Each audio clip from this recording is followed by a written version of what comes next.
Be me. Going through some old childhood belongings. Find amazing and crappy knockoff Naruto Russian merchandise.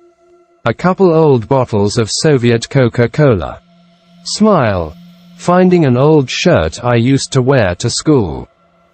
Open up dresser and freeze. Find at the bottom an old Soviet VDV pin. It was not a family heirloom. My father was infantry and no one except my granduncle was VDV. No, this was my own item and it is a terrible story. Repressed memories come flooding back. Be 17, going to school in a depressing industrial city on the border of Siberia. Smog, pollution, concrete industrial housing complexes are stony fingers raised up against the sky in defiance to God and His creation. Often cold, often snowing, surrounded by a trail of mountainous marsh like wooded ridges. In old times, it was said that witches and crones lived in the woods, and would take children who wandered without their parents there forever. It was near the end of primary education. Soon we would go to gymnasium or the uni, secondary education. This was when I met Yegor. I had 3 good friends besides Yegor. Grisha, Stefan and Nemo, because he was always lost. Grisha had a stutter. Stefan's mom lived in Spain and he visited her there in the summers, and Nemo once got locked inside the school during a winter storm and survived by drinking nothing but milk in the cafeteria. Nemo also used to steal spoons from the cafeteria, but that is another story. Yegor was a scrawny, tall kid, liked anime and was considerably wealthy compared to us. His dad was apparently a former KGB guy and he ran a private skydiving business. Rumor stated he also assisted in training modern Spetsnaz, but it was all just youthful jingles and story. Yegor had a dark reputation, however. During a hike in the nearby woods, 2 of his friends went missing. They were declared dead a year later. But no one ever pointed a finger at Yegor or his family. Mostly because his father was eager to help out and flew a personal plane in search of the lost boys. They were never found. Yegor hadn't much friends, so he took a big liking to us. We all enjoyed Naruto and talked about our father's pasts in the Soviet militaries with admiration. Yegor had an older brother who was killed in the beginning of the Second Chechen War against Dagestani rebels. We drink in his honor one night. Yegor becomes ever close to us as we spend nights, drinking away in an abandoned Soviet watch post to keep us warm. Yegor invites us out on basically a glorified LARP thing. His father gives people the authentic Soviet airborne experience, but for us it would be free. Get excited. My parents are somehow okay with this prospect, because Yegor's dad is a respected man. Apparently Yegor's dad is also a hunter and he gives meat freely to markets often. Either way, the man looked like a beast when we first met him. Dark black facial hair and a round face on a muscular body. Thick as he was, wide and intimidatingly blue stare. Strange his son was so skinny alternatively and with gaunt, ghostly features for a face. His father takes us out to a cabin and pseudo airbase past the main tree line in a helicopter. Excited, Yegor's dad, whose name was Valentin, surely was KGB if he was such a skilled pilot and owned so many civilianized military craft. Land and feeling like a big military man, he marches us to a wooden structure behind a cabin-like house where he stays during hunting. Out back, it is a wide place with numerous shelves and chains hanging from the ceiling. Lots of equipment for cutting through ice too, and it looked like it was once a fishing shack that was on a frozen lake. Below, There were fridge-like doors chained shut on the floor. We presumed it was where he kept very valuable things. We get dressed up in actual Soviet VDV uniforms and get pins too. Exciting. We spend an entire evening learning the basics of parachuting, practicing by flinging ourselves into snow. This continues for about a week. We eat very well and good dried meats and tinned food like real soldiers in the main cabin. We are given actual rifles and Yegor walks around with a Krinkov. We sleep in uniform and pretend to tell war stories, share cigarettes and talk about all the girls we fucked in school. Occasionally argue, but it was all fun time. We get in the helicopter one day and we go to a strange playground-like park at the top of a mountain pass where the snow is a little thicker, but there is plenty lacking of trees. We land and we get out. Yegor takes us to the top of the stairs of the device. We wire up and go down the contraption, which is built to simulate parachuting out of a plane. Indeed, we do this several more times, just like how actual VDV train. Each time we disconnect and land correctly in the snow, sometimes burying ourselves deep in it. He gives us a VDV pin and medal accolade, saying that we were wayward airborne.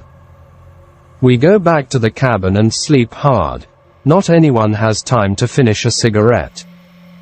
In the morning, Yegor is up first and he kicks us to wake us. Stop kicking. You beast. Why do you hit? Exclamation mark. I ask him. Because I'm the officer and you're the soldiers, I kick and you stand. Now stand and salute. Grisha is first to mention. You have no rank. We don't salute.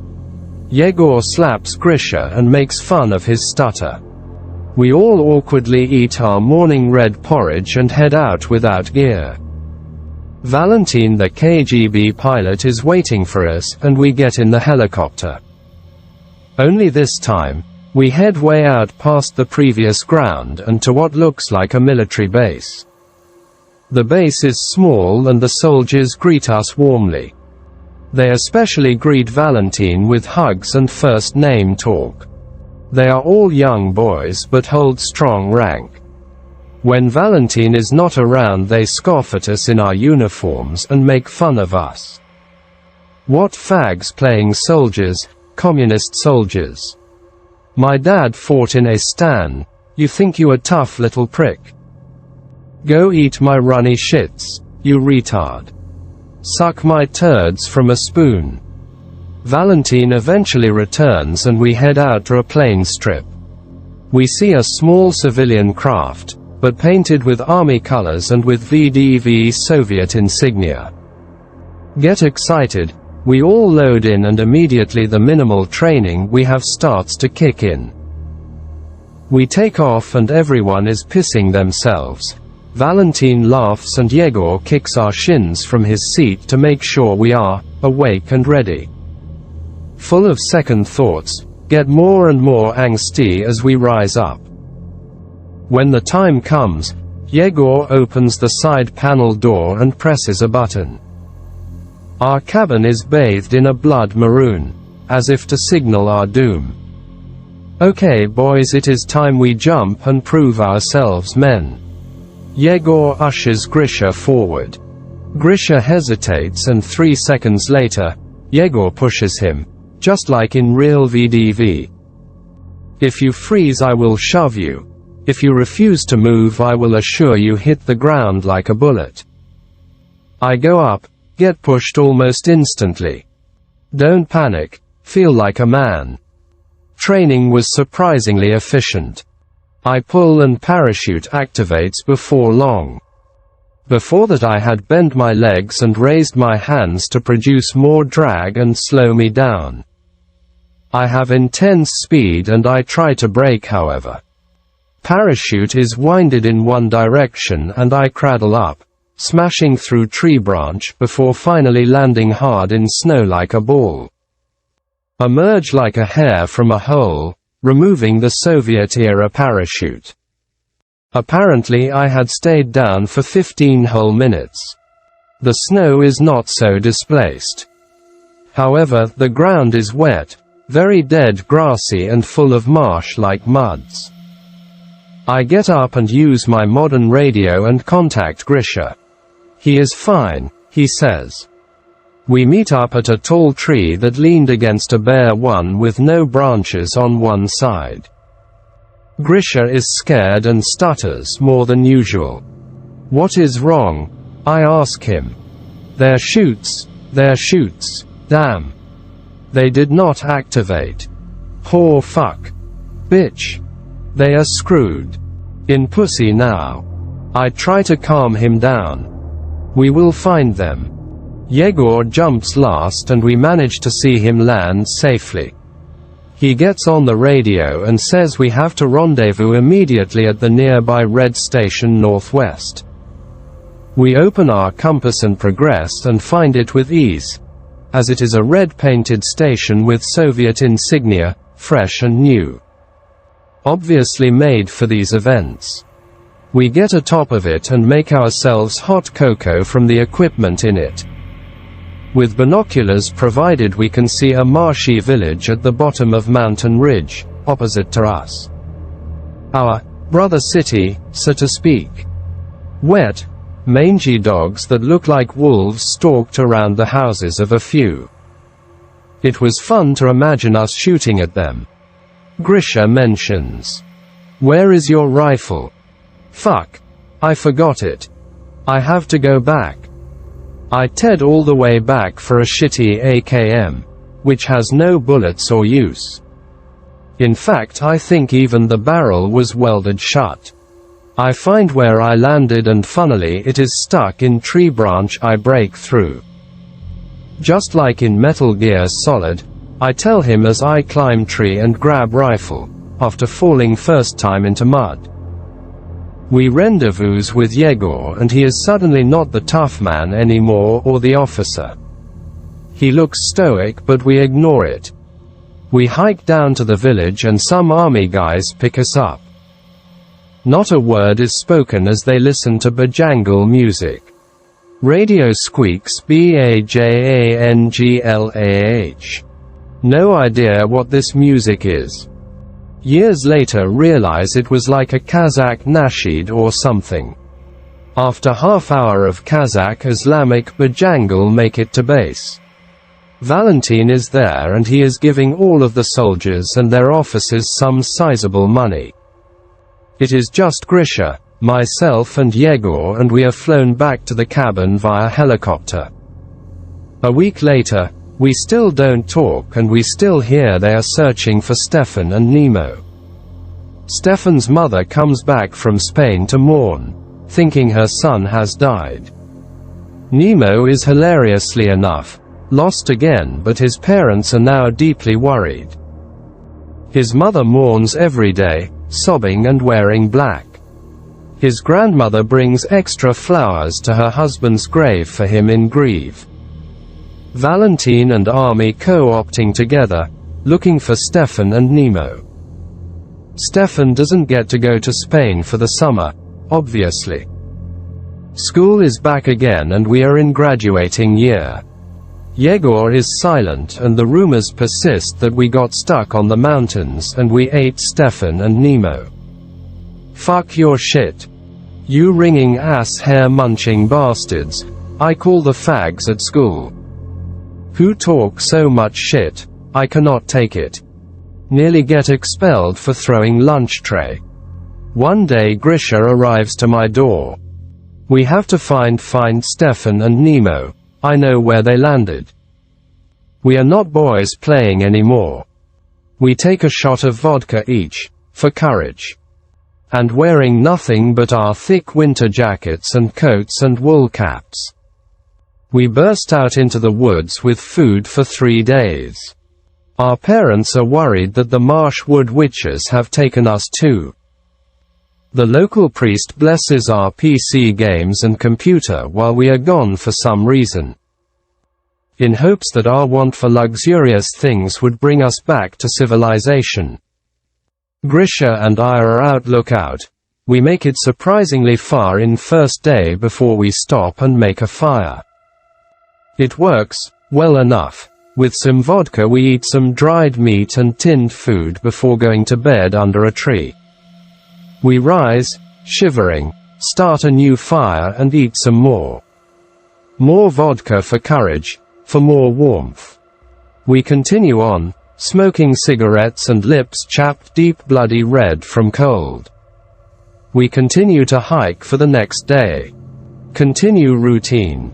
We must find Stefan and Nemo. Third day, we are nearly out of food, but we find the red watchtower. We backtrack and find where I had landed. Grisha finds where he had landed, and we also find a young pioneer survival knife he dropped by a rock he rested on. We take it as a souvenir. Fuck Valentine and his Soviet adventure scam. Grisha shows where they landed. We progress forward, starving, looking like beasts. We find a parachute back. The parachute itself is knotted inside and packed improperly, probably by Stefan or Nemo themselves. We take it as evidence, proof if we need it.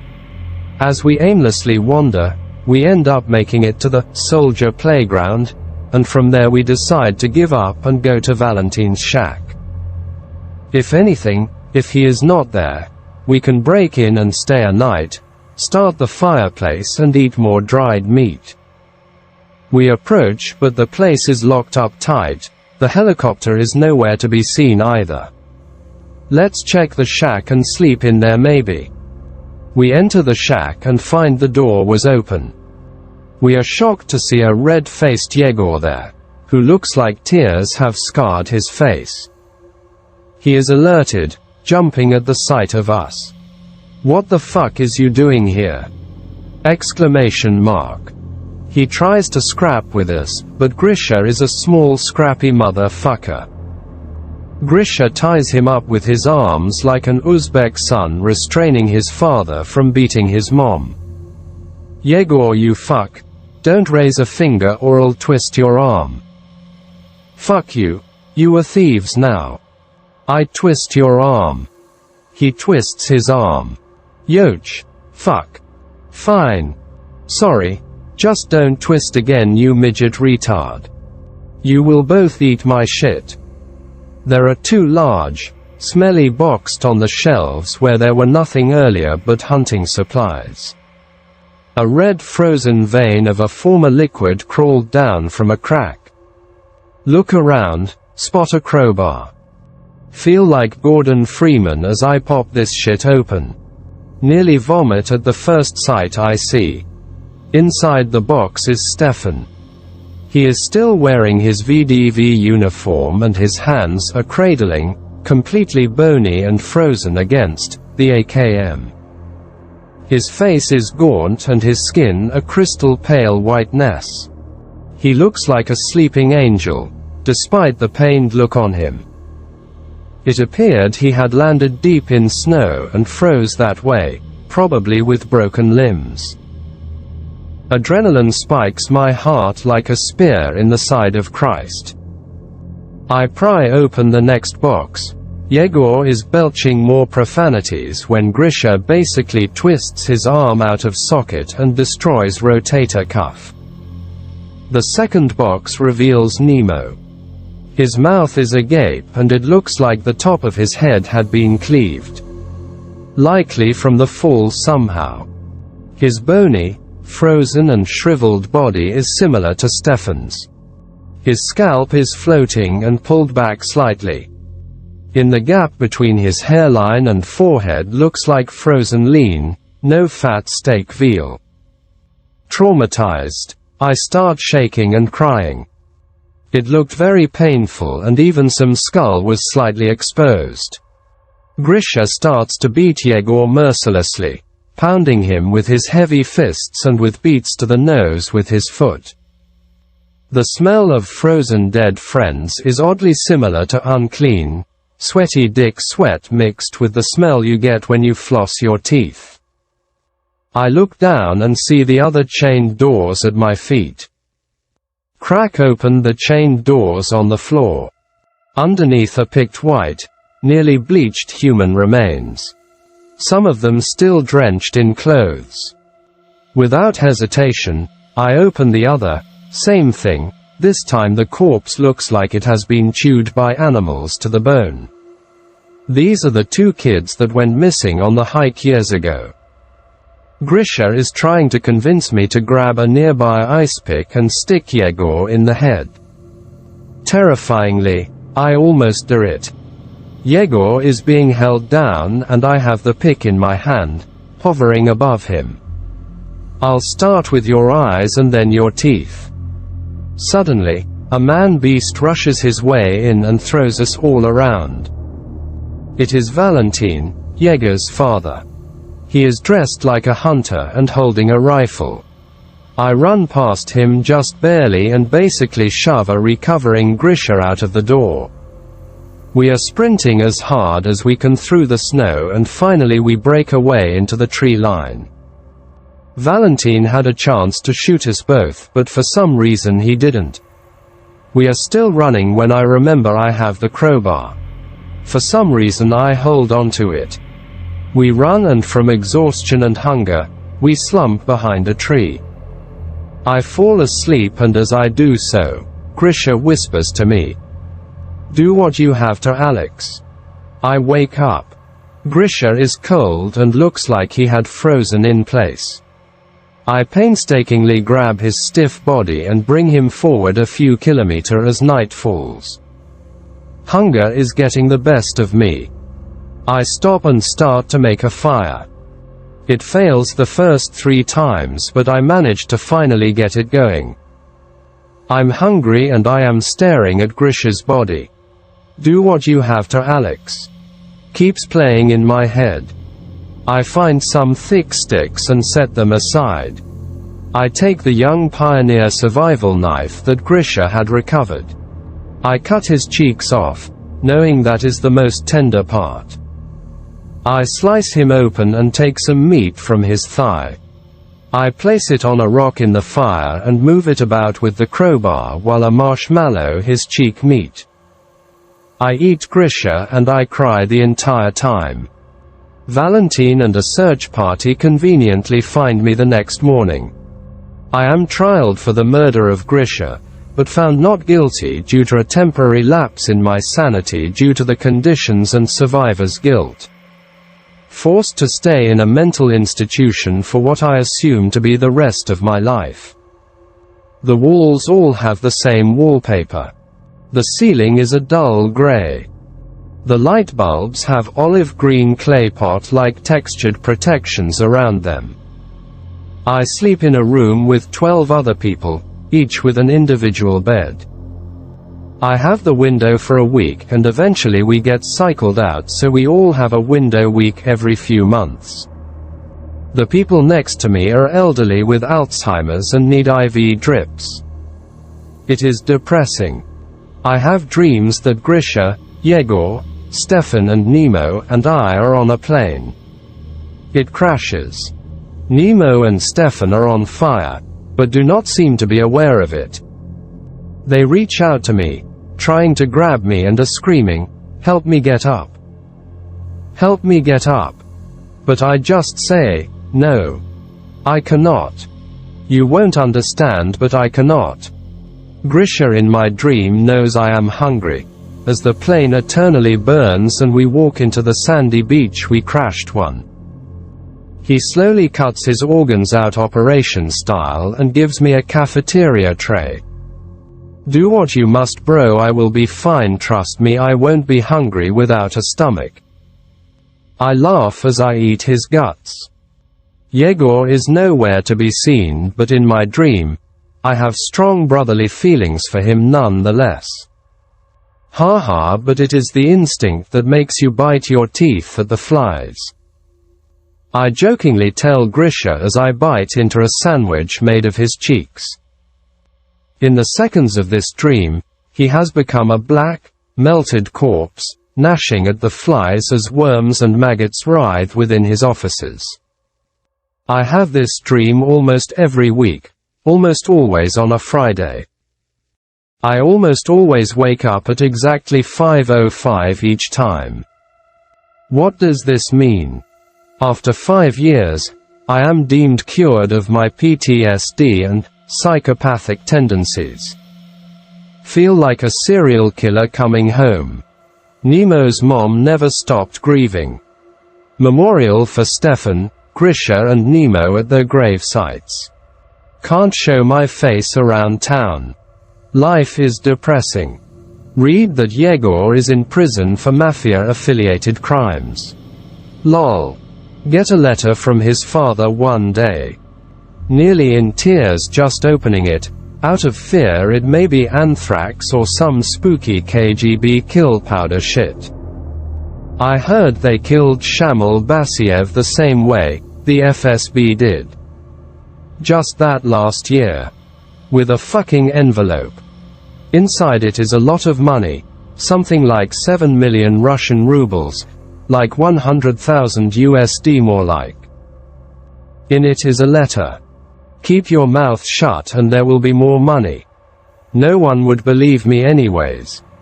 The money never came, because Valentin had just given me his life savings and a year later, he was arrested for flying and training without a license.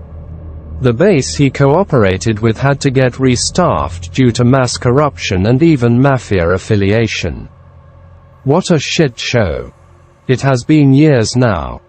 I sit down at the computer, haven't touched in like a decade. Try to turn it on. Forget that the local priest splashed holy water on it, and it was probably not in any shape to run after 9 years of disuse anyways. Mother and dad are still alive, happy to have their son back. I don't tell them about the money. I know I need to start my life over. Get a fake ID and new identification number. Get a passport after paying someone to forge a birth certificate. Move to a remote village in Macedonia. Lived there until 2017 when I moved to Denmark. Life is great now, but I decided to visit my parents last month. Just to show them I am still alive and to pay them money in apologies for leaving and abandoning them again. Went through my childhood and teenhood things. Found that VDV Pin. 5 years of therapy and psychiatric care reversed in an instant. On the bright side, I'm a fat fuck now and I'll probably never feel hungry again. I have 2 Spooky Car ride experiences. I'll start with the UFO and then tell the murder story. I posted both on /x/ and other boards before so they might seem familiar. Driving through New Mexico a couple years ago on a road trip with my ex-GF, then GF. It's 3 a.m. and we're in the middle of nowhere on I-40. No other cars around and new moon, our headlights, and the stars are the only sources of light. We're just listening to music and talking when suddenly a wild UFO appears out of nowhere. Bright orange orb at approximately 3 o'clock, it was a few miles ahead of us and pretty high up in the sky. We both stop talking and just stare at it.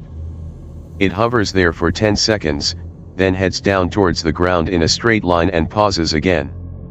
Hovers there for 15 seconds or so, then darts left to about 12 o'clock.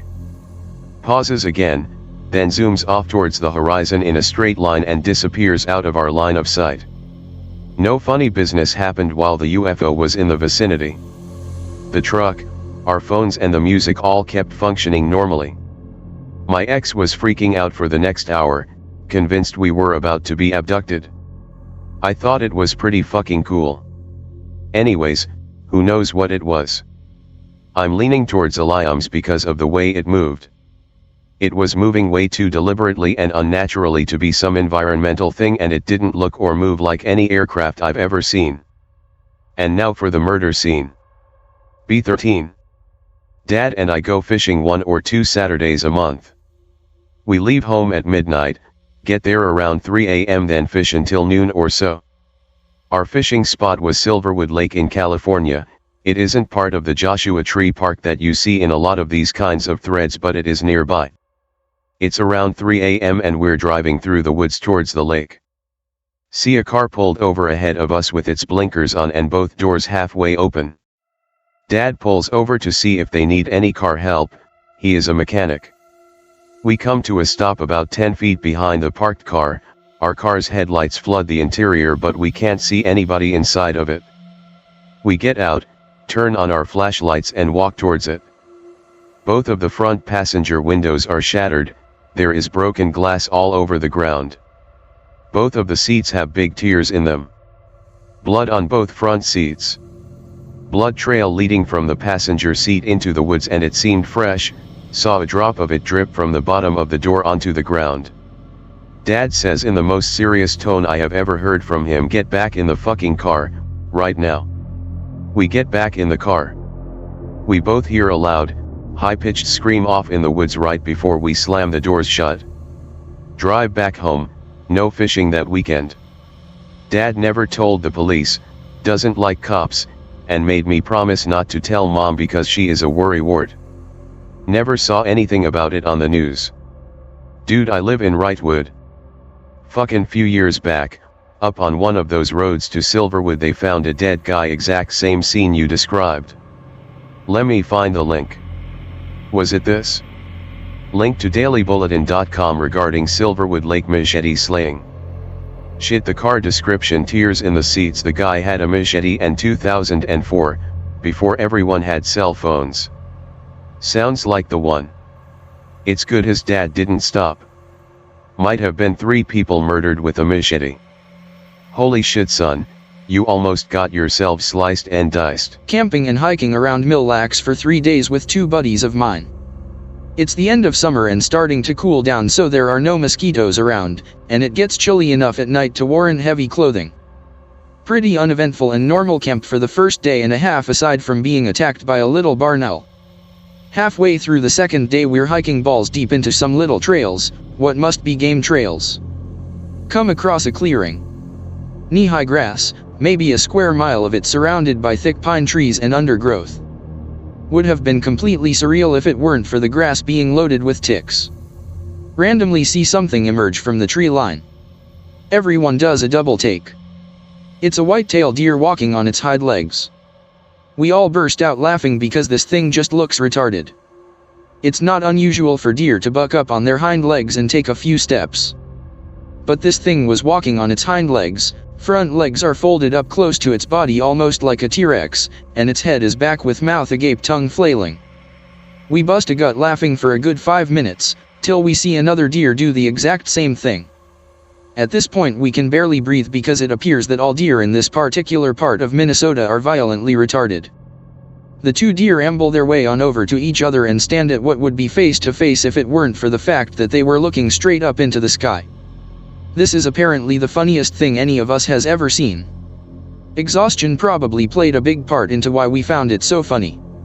We stand around watching these 2 deer to see just how much entertainment they'll provide, but after maybe 30 seconds of face to face they fall down to all fours and walk away in different directions like normal deer. We wipe the tears from our eyes and make way back to our camp after eating lunch in the clearing. Get back to our camp in around 4 p.m. and start gathering enough wood to cook food and keep the fire going into the night. Pass around a bottle of Canadian Club and recant the time we encountered 2 retarded deer. It's a fond memory. Hit the hay and sleep sound through the night. Wake up to find that friend number 1 has been up for hours. Has a pretty odd look on his face. The first words out of his mouth were, "A deer pooped a human poop on my stuff."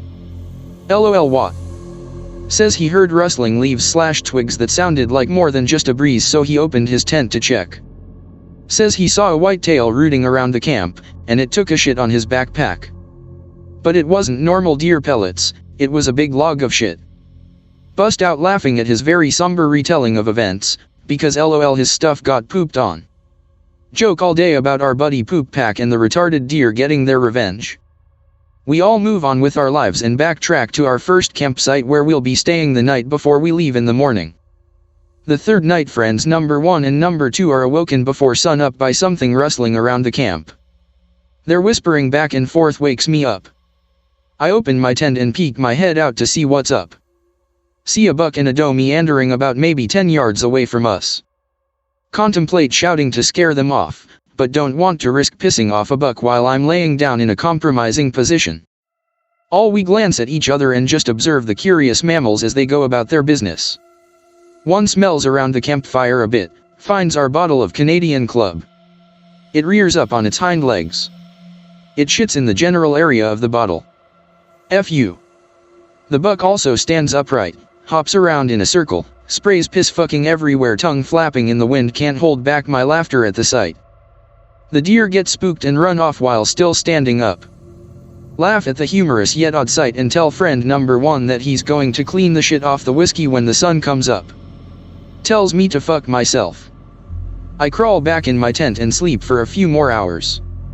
We all get up about the same time and stumble out of the tents to examine the extent of the damage. Once again, the scat left by the deer is absolutely nothing like deer droppings. It's a big gnarly human-like shit. Can't do anything but laugh at the whole situation. Fucking weird deer around these parts. Can't help but wonder what the fuck was going on there. Just weird animals, or something else. Skinwalkers playing at being deer and playing a prank on some humans?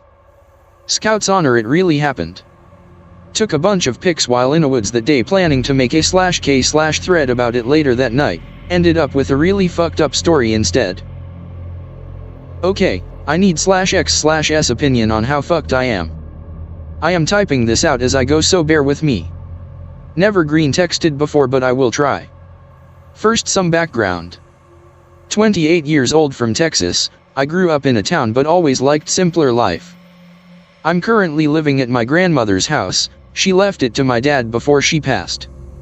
Going is a little tough cause I mostly raise the animals she left behind and there isn't much to money to be made by it, but I wasn't intending on staying for more than a year.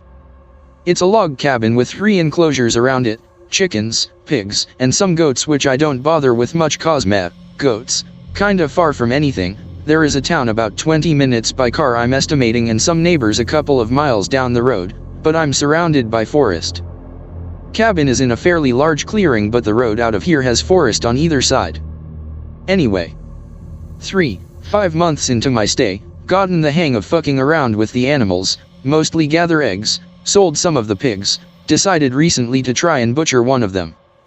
It's pretty quiet out here. I have a gun, but truth is I rarely care to even use it, let alone carry it with me. Day comes that I want me some fresh pork. Take the pig out of the pen and tie it to a pole not far from the house, shoot it cause I thought it would be easier. Nope.jpg.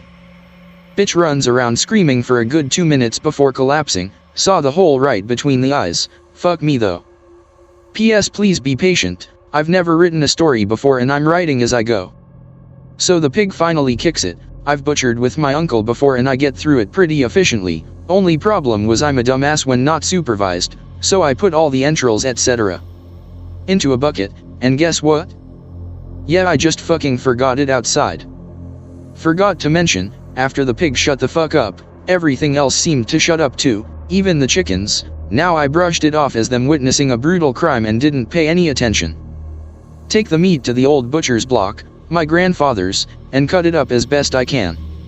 Throw away whatever I don't need, store some of it and cook the best parts the same day. Fuck around for the rest of the day on the computer, mostly looking at photos. It's a hobby of mine. Around sundown I upstairs to where the bedroom is and chilled with the window open looking at the sky. I was getting pretty intrigued by some sounds coming from the woods, thought that if I was lucky maybe I would get to see a wolf tonight. Man, wolves howl strange these days. Never actually been such an outdoor kind of guy, so I'm not too familiar with the forest creatures. Window overlooks what is the back of the property, but if I stick my head out I can see to most of the left side and part of the right too. The clearing is also larger at the back. Keep an eye out for wolves, hoping to see them in all their majesty. By now it's dark and I finally see some movement by the tree line. That's a funny looking wolf.jpg. Squat CHES. I am clearly seeing something standing up as it walks out of the dim trees, maybe 8 feet tall. Shitting myself, I never believed in these things. As it makes its way into the clearing I kinda flinch and make a oh noise as I see one of its legs, bent backwards. It heard me. What little curiosity was keeping my fear in check vanished as I realized 2 things. 1, both the legs are bent backwards, not just one. 2. It heard me from maybe 300 feet away. What seemed like an eternity passed and it fucking bent over and started running towards the side of the cabin, technically towards where I killed the pig, which I didn't realize at the time as it was at the left side but at the front.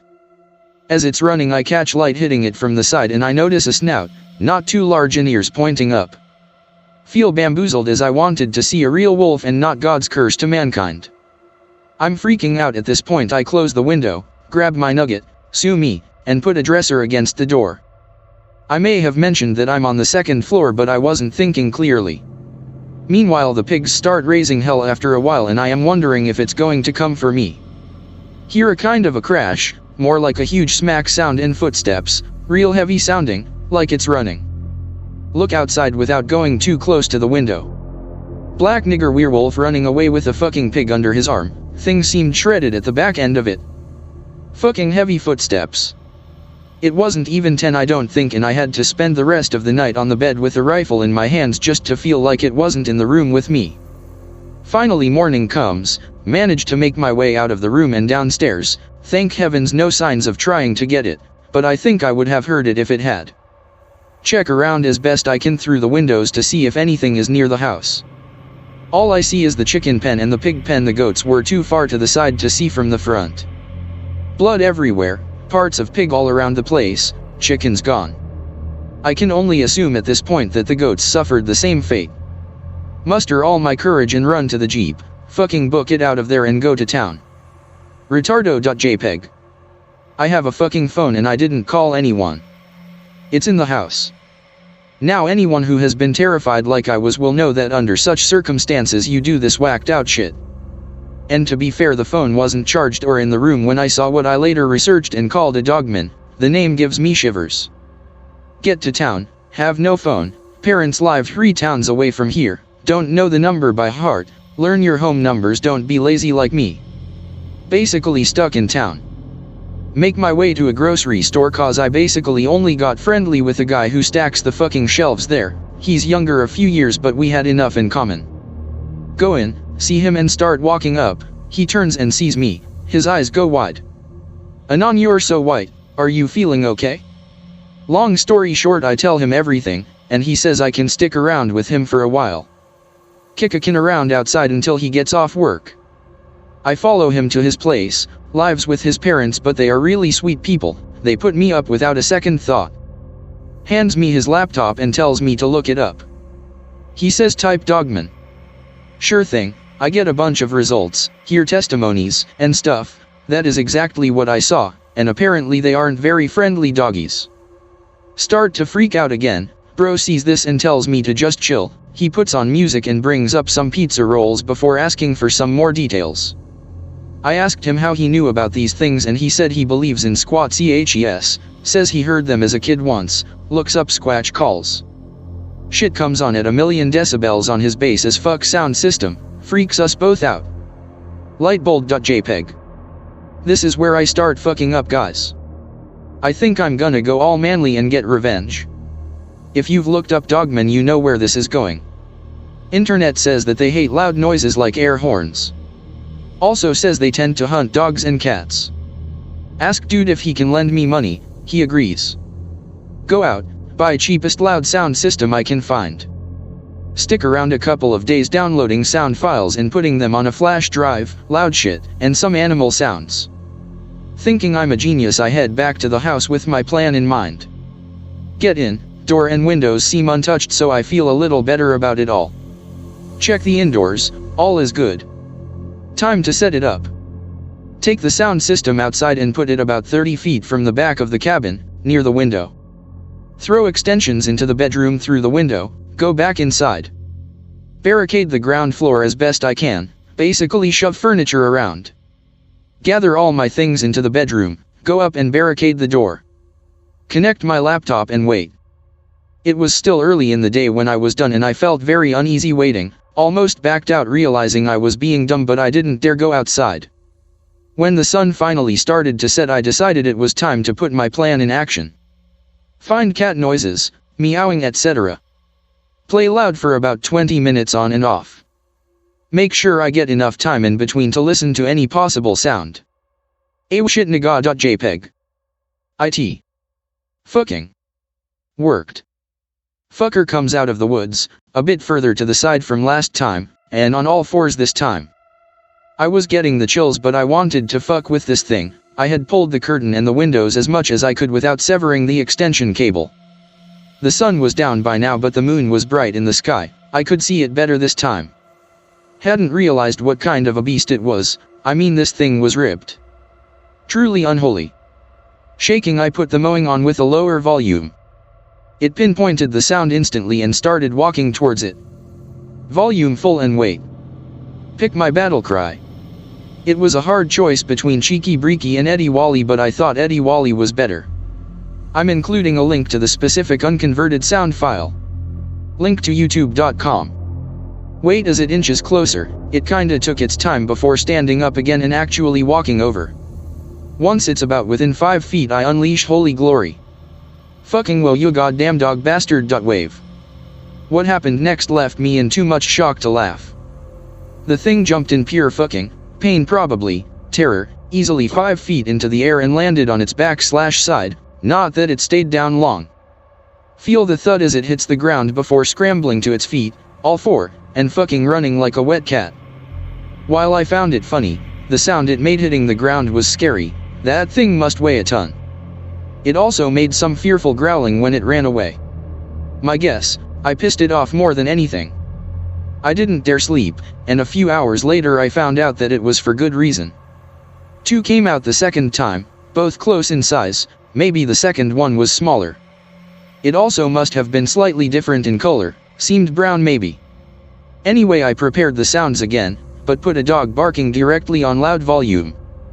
They stopped before bum rushing it. I mean, they charged this thing. Max the volume while tactically shitting myself. Find one of my designated punishment sounds and launch click that shit. Oh merciful God of the Slavs, may you have Cheeky Breeky on their souls. AHNU. Cheeky Breeky for damk. Cap limit hits at the best parts.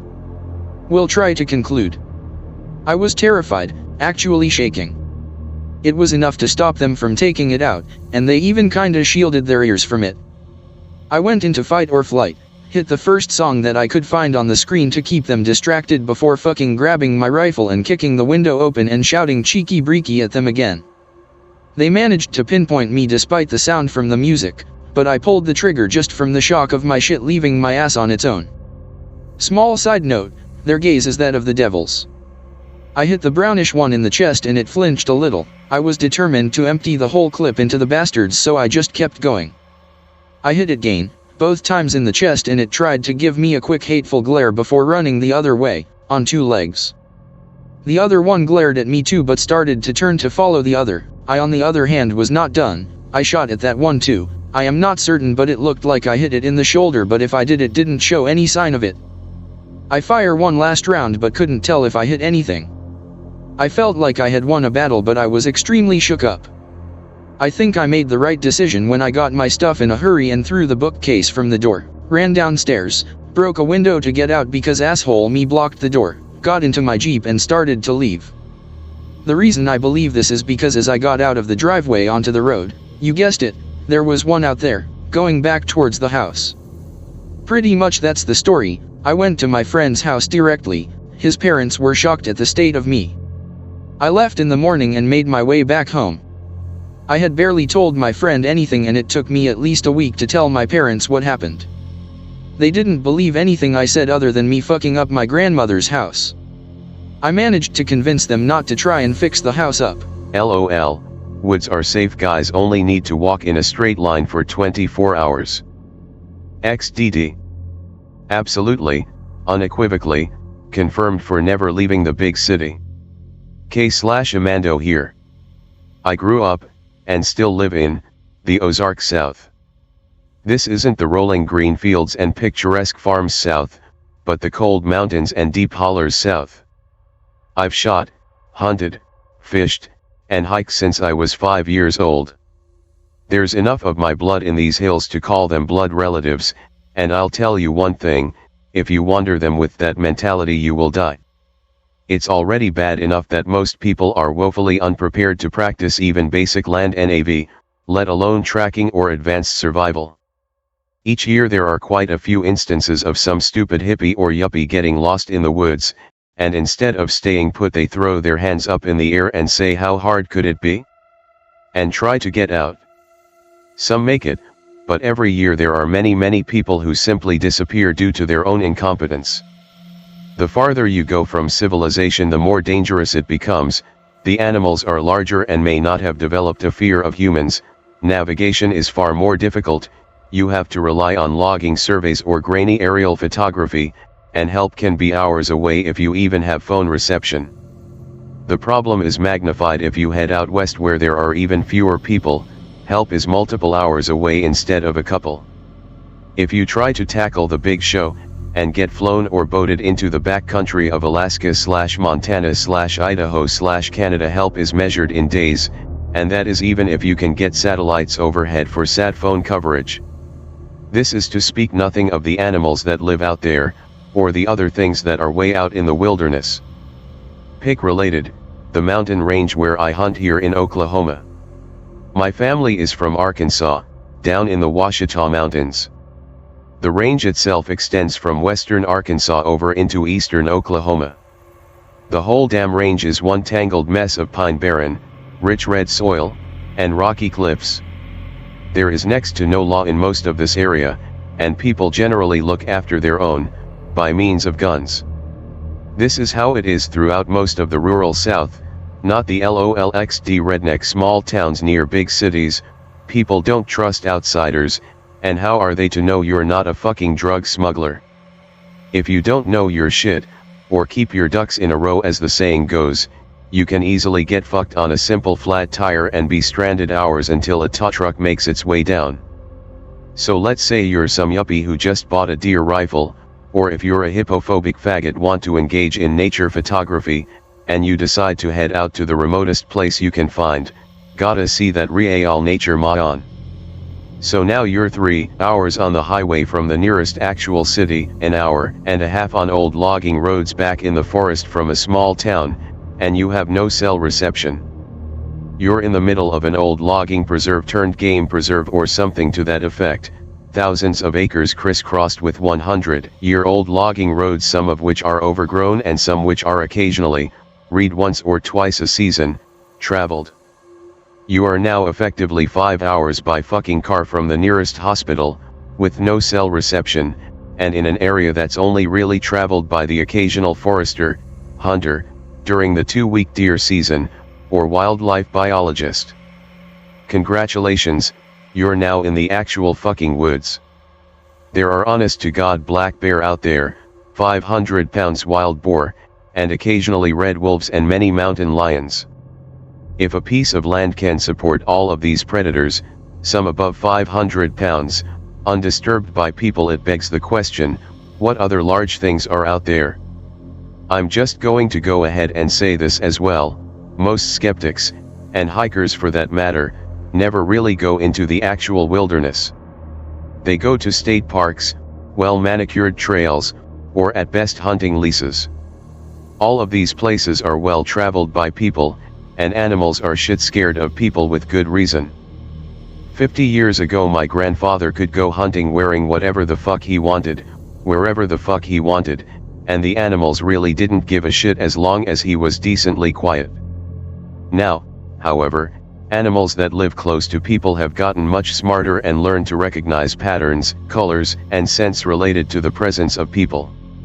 As such, people who hunt in popular areas deck themselves out in expensive full-body camo suits and scent-blocking spray, shampoo, and soap. If Sasquatch exists, it's going to be on the same level as a mountain lion. It would be an apex predator. If you've hunted mountain lion, or been stalked by one, you know they know how to stay fucking invisible to the human eye unless they decide to attack you straight away, highly unlikely, or they are so hungry they're hunting something else and don't give a single fuck you're there.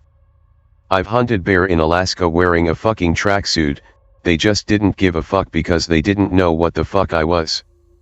Near my hometown, it's hard to even see boar during the day because they know that's when people are active.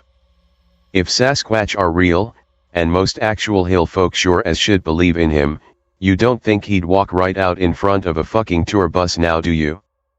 If it's real, it's a fucking animal, and thus behaves like one. To actually find this nigga, you have to engage in Jane Goodall levels of research, spend months and months in a single area searching. If you actually want to know if cryptids exist, put in effort, grab a gun, and go in the fucking woods. Tell me more about these remote woods you speak of. How does one survive an extended stay? Bug out bag? AK-47? Night vision? Essentially you need the following things. Shelter, food, protection. Shelter is self-explanatory, a small tent or a hammock with a bug net. Food is also self-explanatory, enough water for your stay, a filter is also great in case you get lost, and enough food for your stay with enough to spare. When I go out I usually bring tinned meat and some bread because that's easier to get up in a tree in a small bear bag.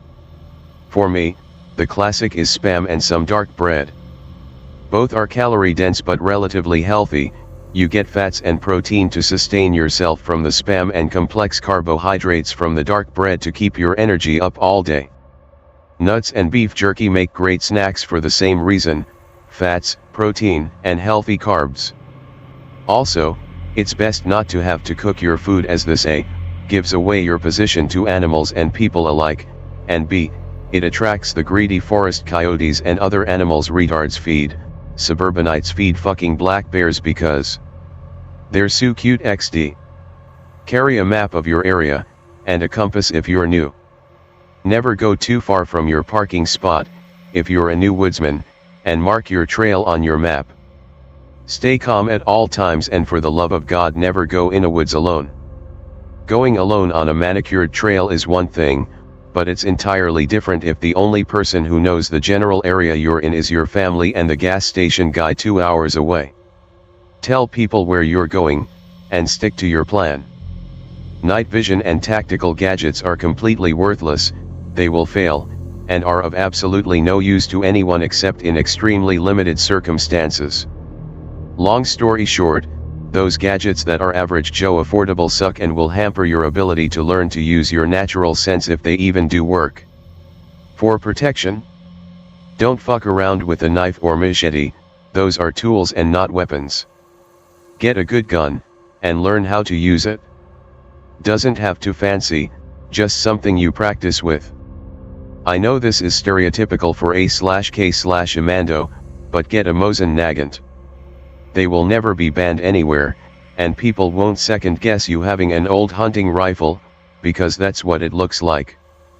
The ammo is cheap, it's accurate enough if you do your part, most people don't train enough and blame the rifle, and it will drop any animal on the North American continent.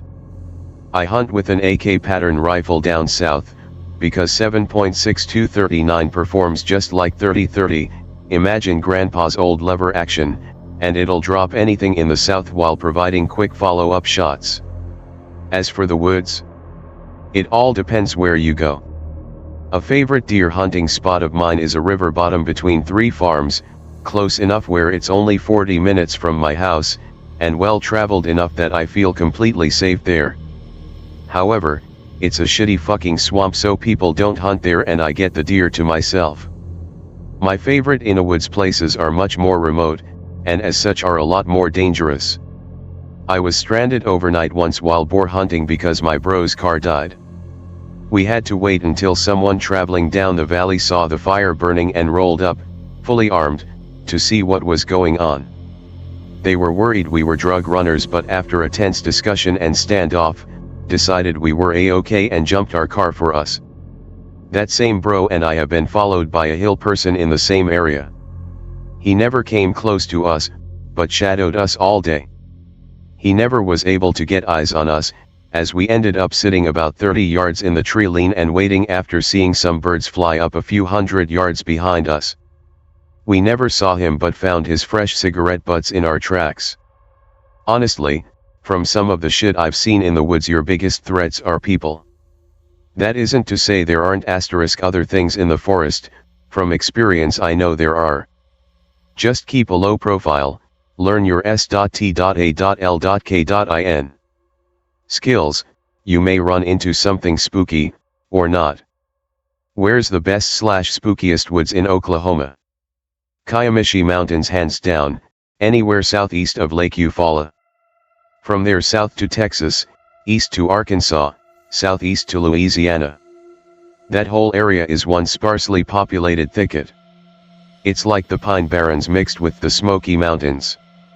Tons of old-growth pine, mountains, and deep valleys. If I recall correctly, the area has the highest per capita sightings of Sasquatch in the lower 48. Basically anywhere east of Tulsa / McAllister is known as green country. It's nothing like the stereotypical Oklahoma plains which are located out west. Green country is essentially an extension of the Ozark Plateau and looks exactly the same. During the 1800s, most western Arkansas families ranged over the border into the unincorporated Indian Territory, Oklahoma, and ranged into the Kiamishi and Winding Stair Mountains, part of the Ouachita Range. My family was no different. The forests are idyllically beautiful during the day, light shafts bursting through the trees and deep green everywhere. In the few open fields there are tons of wildflowers, and to be honest it's one of the most beautiful places in the country. The rivers are pretty clear, so it makes for great fishing / hiking. However, at night, shit gets fucking nuts. It's pitch black because of the canopy, and visibility is zip. As previously mentioned, you're generally alone out there, and there is a ton of public land. All in all, it makes for great days hiking and hunting and long, cold, paranoid nights. Has anyone ever wondered how the skinwalkers / Naglashi came to be? Two traditional answers are: there are the old ones, original semi-divine beings made by those who shaped the earth, in effect similar to angels. The other are mystics or medicine men who choose a witching way and pervert their gift, speculated to be led by an effort of either a dark old one or possibly just boredom. The ceremony to make oneself into a new one is largely worked off of particular face paint patterns and intent to inspire horror, while there are other finer details. These are the important ones. There's an old Indian store near where I live. I'm from TN, but military has me living near Camp Pendleton. It's mostly a tourist trap and is actually called the Indian store. They must get a lot of business because they usually have at least 5 staff working at a time, and I've never been the only customer there regardless the time I came by. Anyway, I stopped by before Halloween last year to pick up some Injun shit to be an Injun for spoopa time. My buddy we'll call Frenchie and our friend Cap came too. The three of us look like a strange group because Frenchie and Cap are black and I'm very not. Anyway, I'm just getting a cheap headdress and a sheet of leather for a loincloth because stereotypes, but a staff member I don't recognize starts helping Frenchie and Cap. I didn't think anything of the guy because obviously I don't know everyone there, but he keeps making almost weird suggestions and shit. Like keeps calling them boys and talking about Halloween spooks, but he could have been trying to edge us back for using his culture's shit to make a mockery of stereotypes. Either way, I get my stuff and check out, drop it in the car and come back in to check on Frenchie and Cap. The fuck? He's got Cap loaded down with a couple skins, a headdress that goes sideways and has black and red feathers, looks way weird, not cool, just really off-putting, and Cap is talking about how hell do the same outfit for every Halloween for how much this shit is costing. Then the old bastard takes them over to the wall and shows them a couple paintings to pick a face pattern from. Frenchie say he doesn't need that, and the old guy pushes, saying that if they keep with a traditional pattern the guy will throw in the paint for free. See where this shit is going? Not feeling it? This is the event that got me into /x/ and whatnot. In retrospect, I was stupid for not stopping everything right then.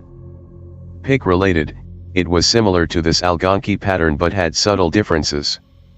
Does anyone want more, or am I wasting my time? Old but gold. Okay. They each pick out a pattern and dude says he's hosting a harvest season event with some friends that weekend. This is a year ago, I'm not 100% on dialogue.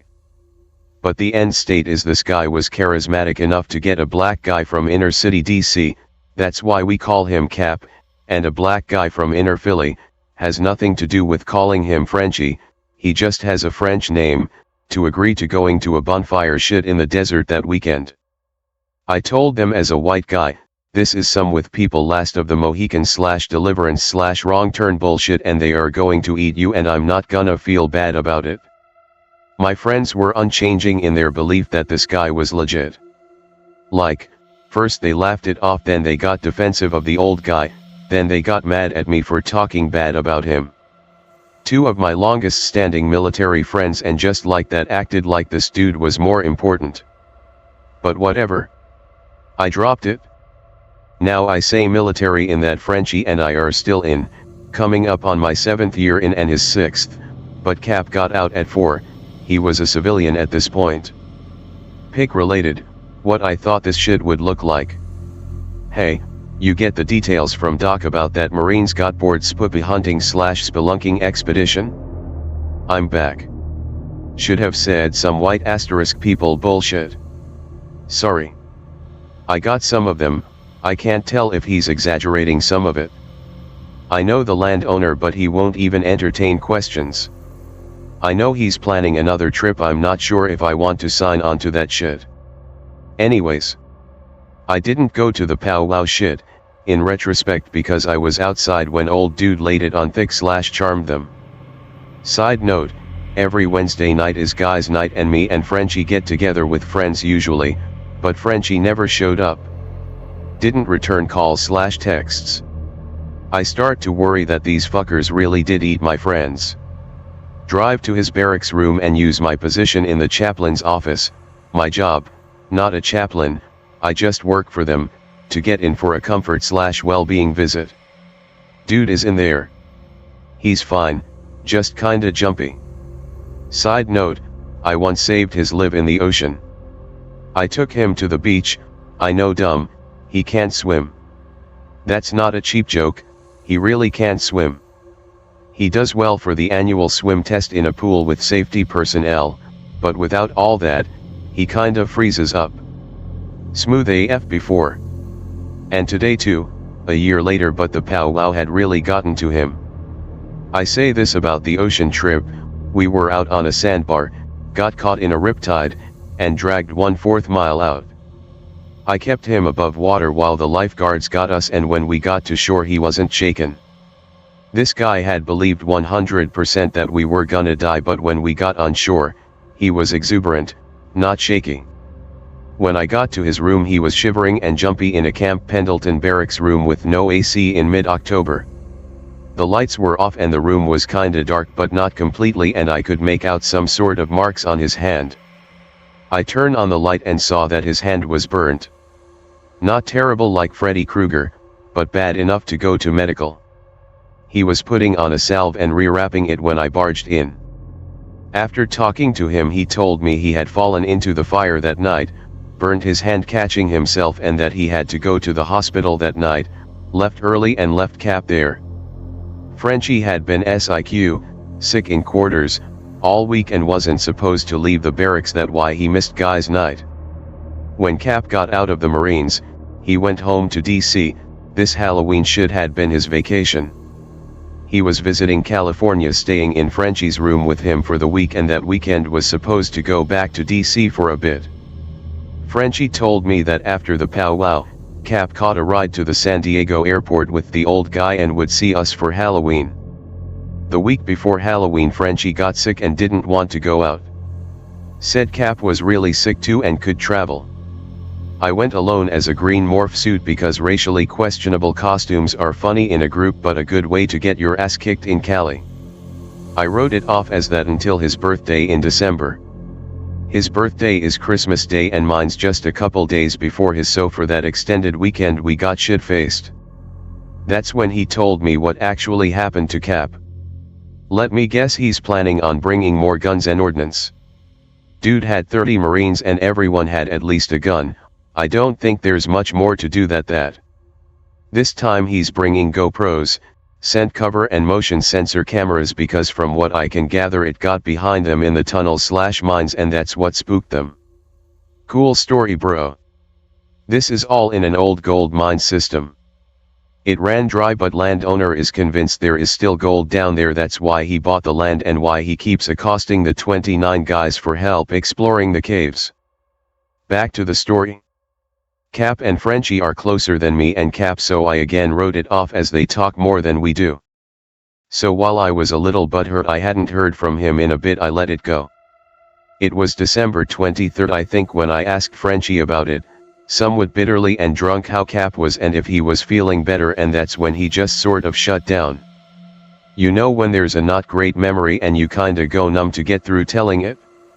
That's what I saw on his face. He didn't cry or some pussy shit. Just blank. French told me that he had blacked out sections of his memory. He could remember the Indian store from about halfway through, but he could remember the conversation about me saying they would die out there. He remembers getting really mad. Erase the confusing shit. He says I was talking shit about his grandfather, not the dude from the store. And for most of the rest of this his memory says it was his granddad, not creepy old guy. In hindsight I get why he was so disillusioned about it all. He told me a story from there. I'll just call it that because shit's way out there, and a stretch even by /x/ standards, and I didn't see the shit firsthand. Hear what I know. Frenchie went and burned his hand. From a counselor's perspective I'll confirm that while their Frenchie received some sort of trauma, it took Frenchie roughly 6 months to really get back to normal, doing the same old shit we used to. Frenchie now drinks a lot more, but the Marine Corps was founded in a tavern, so fuck it, right? Cap never made it back to DC and neither of us actually heard from him again, and Frenchie says we want. After telling me this, Frenchie made me burn the shit from that store with weird wood he ordered online. Continued in next post. I'll wrap it up. I promise, no dinosaur and no skeleton bullshit. He says they met him Friday after work, second week of October, 2015 at the Indian store parking lot and rode together. He said that there's just time missing from him memory. He told me that the next thing he remembers is it's just after sundown and they are pulling up to an area in between the mountains somewhere, so maybe 1.5 or 3 hours have passed. I did some simple checks and I think they went to near Mt. San Jacinto. This is back up later. He got there and it was just them and they set out on a bit of a hike, but he doesn't remember bringing their gear. He starts unpacking bags they didn't bring and they help old dude gather firewood. All of these things he says are setting of huge red flags now, but at the time seemed like old routine. He didn't feel weird doing it all. He says that it was begrudgingly done, like an old chore that made sense and naturally needed doing. He knows the guy wasn't there for a while, but his dog stayed and watched them finish gathering a lot of wood and setting up a massive pyre. Then the dude helped them don their gear and painted their faces for them while talking, but he can't remember the conversation. Says it might have been signing, but it definitely wasn't English and it felt like being given instructions or rules. This happened to Cap first. Frenchie was standing next to him. He thinks that's what saved his life. Frenchie says the next thing he remembers is the blinding pain of the fire. He had some weird furry bracelet/bracer on his arm that had caught and he was fighting to shake it off. He was pulled to his feet by the old man and saw Cap having a seizure on the ground. He figures the fit he was having knocked him into the fire and broke him out of whatever the fuck old dude had done to him. It no longer felt routine. Everything felt very, horribly wrong. The old man bared no semblance of a grandfather anymore. He looked like a predator. He looked interested and hungry, but the interest must have outweighed. The interest must have outweighed the hunger. He shoved Frenchie towards the tree line and shouted something to Cap on the ground, who had stopped seizing. French saw Cap struggle to all fours and vomit. He claims the vomit was almost black but might have been red, and smelled to high heaven of everything defiant of life. This is where I typically call bullshit in a story, but Frenchie isn't that imaginative, so I'm not so sure. He says that when Cap finally stood, it didn't resemble him in the slightest. It was too taut, very hairy, but silhouetted by the fire behind it. All he knows is it wasn't Cap. There's one last bit blacked out here, but I think it's more repressed. He remembers running down the mountain slopes being chased, tumbling down a couple water runoffs. That's one thing he pointed out, was he knew the old man was following and watching. The new thing was having difficulty with the terrain, like new legs, and it seemed very afraid of the streams, but the old man had no trouble keeping up or crossing the water.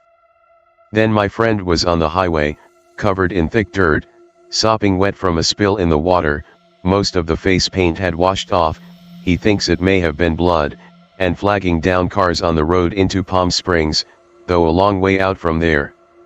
Not a super climactic story, but it's the one I've got. So to review. Go to Camp Pendleton. Meet too spooky for me old native guy. Get face paint and go party with him. Get high AF and get cool shape shifting. Sign me the fuck up. This. You should have went with them, Tennessee Spooky. You could have had cool shape shifting powers and shit posted on here about it. Powers. I mean, you might have to eat people, but whatever. I'll take cannibalism for superpowers. I'll tell you what I told them. Fuck that white people bullshit. I know that one day I'll die, but I want to be 80, under an 21-year-old goddess, drunk as fuck, and to then have a heart attack. I don't want to be disemboweled by some ancient thing testing out the newest baby skinwalker. Isn't that only for Wendigos though? I don't frequent /x/ so I'm not up to date on monster lore. One of the Navajo legends say you have to eat a sibling or loved one to get the spooky powers. Dude had 30 Marines and everyone had at least a gun. I don't think there's much more to do than that. Oh, yeah, of little faith. Rope in the local engineering team too. Find literally everybody that wishes to skate. This time he's bringing GoPros, scent cover and motion sensor cameras. What are the chances of getting access to a stream, at least in the immediate area around the cave entrance? Because from what I can gather it got behind them in the tunnels/mines and that's what spooked them. That's pretty much it. The only other post in the thread was an explanation as to what sort of trouble Chico cunt stirred up that got him booted off and blacklisted from BB61. Murder, not full-on cannibalism. Cannibalism is if one wishes to go full hog and get more power, quickly, rather than building up said abilities over time. At least, if I remember the lore properly. Find literally everybody that wishes to skate. Brother. What are the chances of getting access to a stream, at least in the immediate area around the cave entrance? My only stipulation to going is that I'm not going inside. I'm sitting outside the mouth of the cave with my AR-15, my Savage 320 12GA, and my Springfield XD 9mm. And 4 or more others with me. Streaming should be a problem if T-Mobile has signal, as I'll be above ground the whole night. Combination of dark underground, group confusion, and conflicting descriptions. Most said humanoid, some argued it was feline. Dude swears some insects were to blame. Also there are disagreements about if it was only one because at first it was behind them and then in front. Etc. I'll tell you what I told them. Fuck that white people bullshit. So let me get this straight. You're a white guy, you have 2 IR friends, and these per friends get tricked by a Native American/Indian into sacrificing themselves, with one dying and one barely escaping, and then you blame the whole event on white people bullshit? What kind of fucking retard are you? In your story the only color not to do something retarded or evil is the white guy, you, and yet you blame the whole thing on white people bullshit? What did white people do? How are white people connected with some evil Native American ritual? How are white people to blame an Indian luring blacks to a horrific end? How on earth do you conclude that this is the fault of whitey? You're some special kind of self-hating racist retard. Get gassed. My only stipulation to going is that I'm not going inside, I'm sitting outside the mouth of the cave with my AR-15, my Savage 320 12GA, and my Springfield XD 9mm. and 4 or more others with me. It would be a rather fucking stupid decision to not leave a rear guard at the cave entrance, something worthy of the stereotypical example of a butter bar. At least 7 dudes at the MA. Try and procure a few GPMGs and MA deuces from the armory, if available. Streaming should be a problem if T-Mobile has signal, as I'll be above ground the whole night. We'll be waiting intently for potential stream. Dumbass suggestion from cousin, if situation becomes foobar, could always ping the base co. Guaranteed MP reinforcements / extraction force in under 15 minutes. Combination of dark underground, group confusion, and conflicting descriptions. Most said humanoid, some argued it was feline. Dude swears some insects were to blame. Also there are disagreements about if it was only one because at first it was behind them and then in front. Etc. Us on this thread / board would really like to read the AAR, TLDR please tell story. This happened to me in Korea. I was in the US Army. My unit was running a shooting range. Chilling waiting by a gate on top of a small mountain. Making sure no retards walk on into the live M249 range. Corps officer asks me to follow him. Drive over to back gate to guard. Chill in by back gate for a while. Realized I had been alone for over 2 hours. I notice people walking through some trees to my left, just outside the back gate. Vague outlines of people through the trees. Figure it's local hikers. Notice they are not making noise. I get out of my truck to get a closer look. Still can hear them. They move into the road about 50 feet away. They are wearing traditional Korean clothes. Almost shit bricks when they move through the trees. No fucking way. Still no noise. One moves right through the guardrails clear as day. I'm frozen in place. I go back to my vehicle and 20 minutes later our range is closed down. I never told anyone about this. Have you seen my daughter? Text. Decide we're gonna make a trip of it and hike in a ways. From the time we parked until we stopped for lunch, we didn't hear or see a single soul. We were completely isolated. Stopped to have lunch near an old riverbed. I start to get this weird feeling. I look over to see if Dad feels it too. He looks slightly worried. Something just didn't feel right. It felt like we were being watched. Suddenly on the opposite side of the riverbed a woman appears from the bushes. She's wearing jogging clothing and sneakers. She's smiling really big at us. Hi. She calls at us.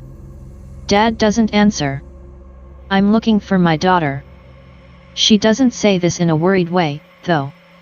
More like a mildly annoyed way. I've been looking all over for her. Have you seen her?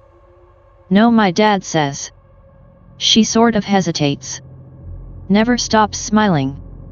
Hi. I'm looking for my daughter. She's gotten off somewhere, can you help me look for her? What? I'm thoroughly shitting bricks at this point. Dad says no again. More firmly this time. The woman just stands there, smiling at us. Dad says we need to go. We pack up our stuff and the whole time he keeps an eye on her.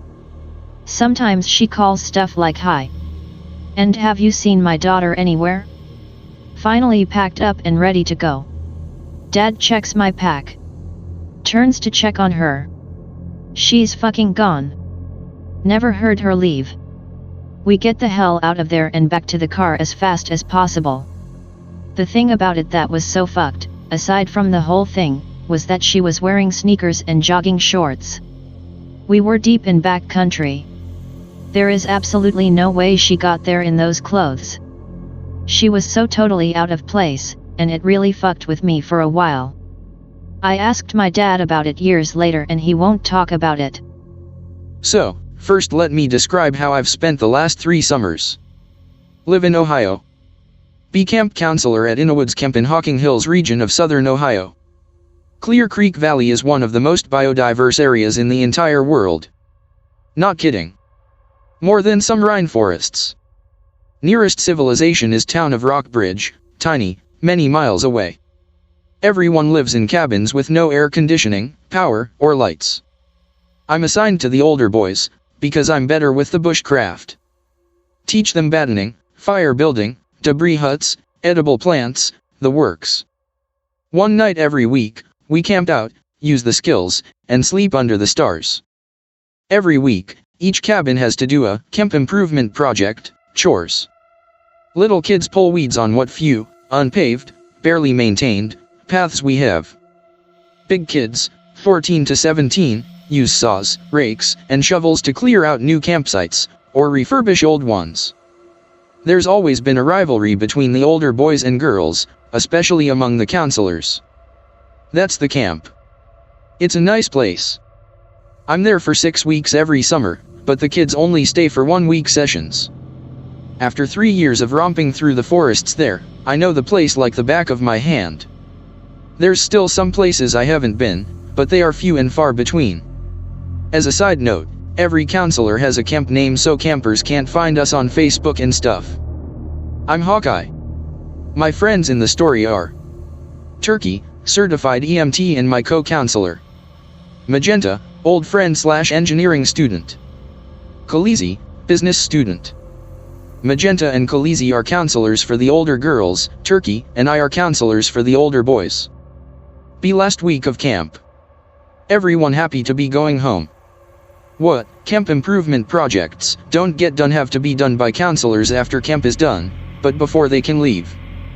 Fuck that.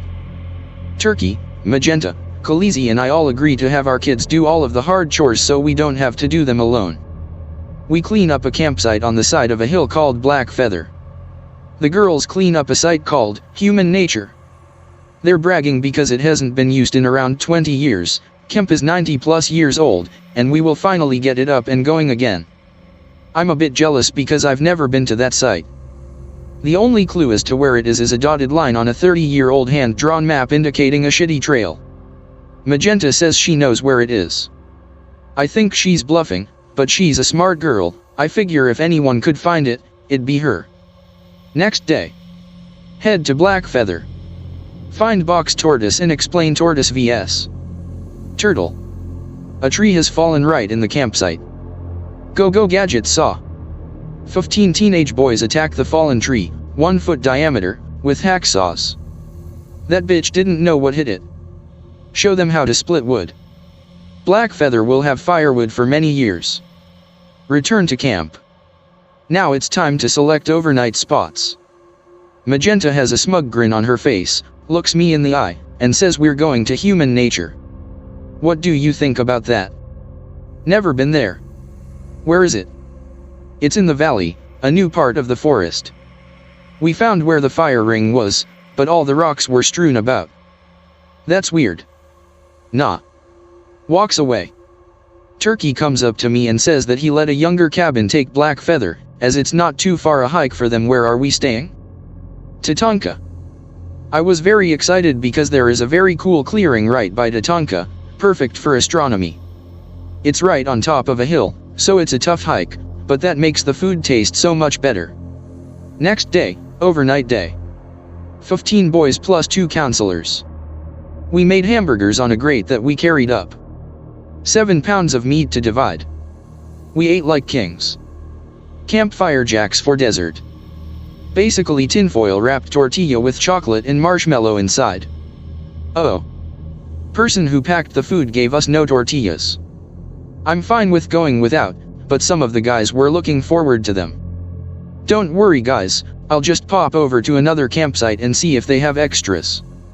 Quietly to Turkey. Where are the other campsites? I have heard the girls from downhill all evening, but I don't know where they are. I don't know man, his first year counseling, but Magenta said Human Nature was in the valley. Did you see that raggedy ass trail leading downhill when we were headed up? Like 20 meters past the last cabin? I did see it, but it didn't look like it had been used recently. You sure that's right? Yeah man, that's where the trail is on the map. It is around the right area, but the map even has written on it not to scale. Some sites may be overgrown. Alright man, that's about right. I go down towards the trail. 9:30 p.m. so it's dark. I've got a whistle, my Mora companion, blade bathed in white ash, so it works on demons, and headlamp. Get to trailhead. It's a bit dark, but not so much that it's oppressive. I head into the trail. About 5 meters in, it suddenly turns from undergrowth to grass underfoot. This is odd. All the undergrowth is getting thinner too, but the path is still very defined for something 20 years old. Suddenly no undergrowth. Just trees. Eerie almost brightness. Don't even need my headlamp. It's a new moon, so this is fucking weird.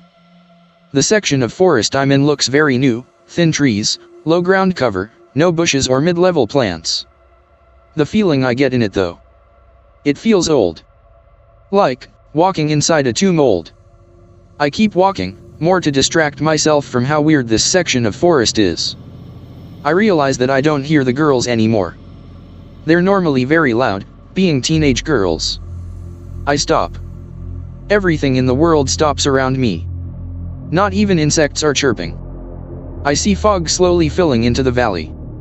It's now bright in there, despite being a new moon. This place is not good. I'm actually getting goosebumps describing it. A stream runs down the center of the valley. Shallow, but still a stream. I don't know why, because every fiber of my being said otherwise, but I continued on the path, crossing the stream. Once I crossed, a wave of the most powerful feeling hit me, one I can't even articulate to people. The best way I can describe it is like feeling with every oz of your body that something is the most despicable evil that has ever existed. This place was bigger than me, bigger than the forest. I should not be there. I was more scared than anything. Since there was nothing to fight, I ran. Further down the path. I don't know why the fuck I did it. Every step carried me further into it, but I couldn't stop. It felt like I had run at least a mile or two, but it was probably no more than a few hundred meters. I am not afraid of admitting that I was almost in tears at this point. It's so much easier when there's something to focus your fear on. But when there's nothing, it just takes over. Suddenly. Offside of increasingly dispersing path. Glow of campfire. Sound of girls talking in low voices. Stumble towards campsite. Magenta's voice, much shakier than normal. Hello? Who's there? I try to be as calm as possible, to avoid spooking the campers, although I realize that they are already unsettled as it is. Hey Magenta. It's Hawkeye. I'm coming out of the bush. Oh. Good. What do you need? I'd totally forgotten what I was there for. Just popping by. Cool, she says, then gestures me to come over to her, away from the campers. Hawkeye, what the fuck are you doing? Was that you? Where did you come from? Why are you here? I was getting something. Wait, was what me? What do you mean where did I come from? You took that path, right? She looked me in the eye, and for a second, I see the same look that must have been on my face minutes earlier, when I realized what I was feeling. She shook her head just slightly, and I could feel the color drain from my face. This was a bad idea, Hawkeye. What are you going to do? She told me how it felt much safer at the campsite, with the fire going. She certainly wasn't going to lead them out through the forest in the dark. Khaleesi was also new, and didn't know how to get anywhere, so it was up to Magenta. She said she'd stay up all night and tend the fire. Keep the flames hot and large. I looked her in the eye and asked her if she'd be okay. She said yes, but didn't sound convinced. I remembered why I was there, and grabbed some extra tortillas, because damn it, I'm not going to go home empty-handed. Magenta shows me the path they took. Old, but completely different from my ingress route. I make it back on the other path. I feel it as I leave the campsite, but it fades as I walk away. Make it to a big, well-maintained path. Holy crap, this is the same one the other path led out on. Walk back towards camp. Pass where it should have been. What? It's not there. It's like the path closed up. Some of the thickest forest I've ever encountered where that damn path should have been. I know that's where it was because there was a large boulder opposite of it. Anyways. Make it back to the Tonka where my boys have been waiting for me. Turkey yells to me as I walk up. Hey Hawkeye. Where have you been? Did you walk all the way back to the kitchen? Ha ha ha. I realize it's like an hour and a half later. Yeah. The girls didn't have any. Come up, let the older boys take over teaching the younger ones how to make campfire jacks. Pull Turkey aside. The girls had tortillas. What? Don't ever go to human nature. There's something else in that forest. What do you mean? I have him look me in the eye. He sees that I'm not joking. Turkey. It is not a good area of forest. Never go there. Okay man, I won't. We go to bed, but I can't sleep in my hammock. I kept having dreams about the forest. The next day. Wake up. Have campers rekindle fire, since it burned down. Pancakes on griddle we hauled up. Clean up site. Pack. Head back to camp. Get equipment put away, send campers with Turkey to get showers and stuff. Magenta pulls me aside outside the dining hall, but away from campers. She has bags under her eyes, obviously from lack of sleep. Hawkeye, did you sleep last night? Not well, I kept having dreams. About the forest? Yeah. Hawkeye, if I tell you something, do you promise you'll believe me? You felt it, you know what it was like. Sure Magenta, go ahead. Every girl either talked in their sleep last night, or woke up crying at some point in the night. We didn't eat breakfast, we just got out of there. Every girl. Every damn girl. I swear to you. I heard them, I didn't sleep a second. I was tending the fire. I don't know what would have happened if it would have gone out. Okay Magenta, it's okay. I believe you. That's about it. Go home 4 days later. I don't know what the hell it was. But that's it. Sorry for the long post time, I'll compile it into one big image and post it next time. Dude, I know that feeling. Went through an old brickworks near my house. Rumor has it that some kid got stabbed in the tunnels, and as soon as you step into it you have that feeling of instant dread. You feel as if your body is being gently squeezed by. Oh. On the master map, which is a hand-painted, contour lines and everything, map on a wooden board, which all the other maps are based upon, there is a red smudge between the path to human nature and the last cabin, right where my path would be. I shit you not. I think someone had a double meaning when they named the campsite human nature. Whenever I think of human nature as a concept, I think of conflict, war, hatred, and violence. The first person to found the campsite gets to name it, but nobody I've asked knows who founded human nature. It's just always been there. I'll never go back. Camp is a wonderful place that has a special meaning to me, but human nature is something else entirely. Exactly. Trying to articulate it to someone who hasn't felt it is impossible. You need to feel fear inherent to the place. It's everywhere. I can't ever go back. Magenta won't even talk about it. She yells at me whenever I bring it up. We've been close friends for years, but she won't talk about this. Alone with dog in house on outskirts of town. Rather small house despite it being 2 stories. Surrounded by trees on all but one side. One night, be on computer upstairs. Hear a strange, very low humming noise. Turn off everything in room that's making sound. Sound is coming from outside. Open window. Sound is coming from woods. As I listen, it gets louder. See nothing. Starting to get creeped. Dog getting nervous and whining. Fuck this. Close/lock window, close shades, lock door, get bad. Noise is so loud, windows rattling. Sounds like a jet engine hovering over my house.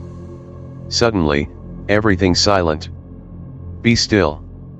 Very faint sound of multiple footsteps outside. Footsteps fade in the direction of my backyard. Think I hear back door open. Heart racing, clutching bat, sweating bullets.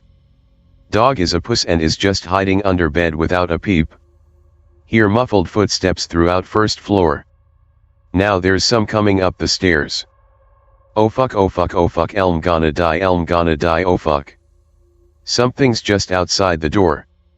Right before fight or flight kicks in, dog barrels out from under bed and charges the door. His growl is like nothing I've heard before, deep and guttural.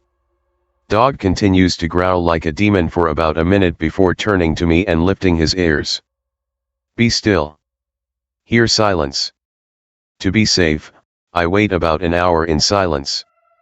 Dog is just panting and wagging his tail. Deem it safe to go out. Open door. First thing that hits me is a terrible stench like rancid formaldehyde. Dog runs downstairs and sniffs about. I check all rooms with my bat. Nothing but that lingering smell. Go downstairs. Nothing out of place in living room. Go to kitchen. Fridge door slightly open / a few cabinet doors open. After determining all is safe and nothing is stolen, I lock every door and window, retreating back to my room where I stay awake through the night with my dog and bat. Nothing like that has happened again. I occasionally get a whiff of that terrible smell outside my house, but never inside, thank God.